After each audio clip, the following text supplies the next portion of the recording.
So there's this weird thing that happens to your brain once you decide to become a content creator. One day you're gonna be extra fed up with your current job and you're gonna say, that's it, I'm motivated, I need to make this work, I wanna be a full-time content creator. And your brain will shut down. Your brain will forget everything about consuming content, and most importantly, your brain will forget why you enjoy content. And you're just gonna be sitting there not knowing what to do. And this is gonna last probably for a while. Now, some people cope with this by doing an extensive amount of research. They're like, oh, I don't know how to edit.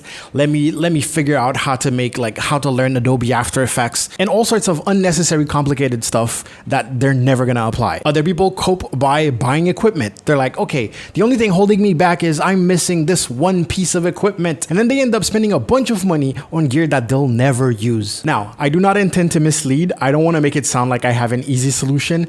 I do not, but I want to kind of explain the phenomena and also maybe give you a little bit of advice. So how I explain it is basically you made the mental switch to go from consumer to seller. And if it's the first time in your life that you're actually making that mental switch, you have no experience in being a seller, right? You've always consumed, you've always taken whatever was presented to you, and then by intuition, you were like, I like it or I don't like it. You never really questioned yourself as to why precisely you like it.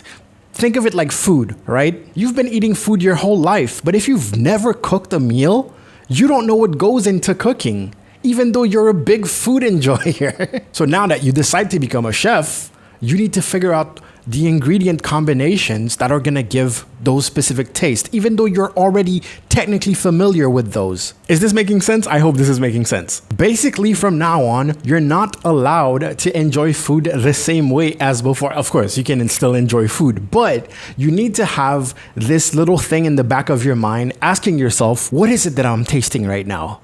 Ooh, what's the difference between something that is sweet and sour, and what's the ratio that I enjoy the most between these two, and things like that, right? So you need to have, like, to be extra observant of the content that you consume, to move out of this metaphor. Now, every time you watch something when you're doom scrolling and I don't know, you giggle, you're gonna ask yourself, why did that make me giggle? When you watch a content creator and for some reason you just feel super comfortable and feel super cozy and it's your comfort content creator, you need to ask yourself why? Why do I feel so at ease watching this content creator? Is it the way they speak? Is it the way they present themselves? Is it the overall atmosphere with the background and the specific choice of music and all that kind of stuff? When you share stuff with your friends, when you see a TikTok, a reel or short or whatever you do, and you find yourself wanting to click that send in a private DM button,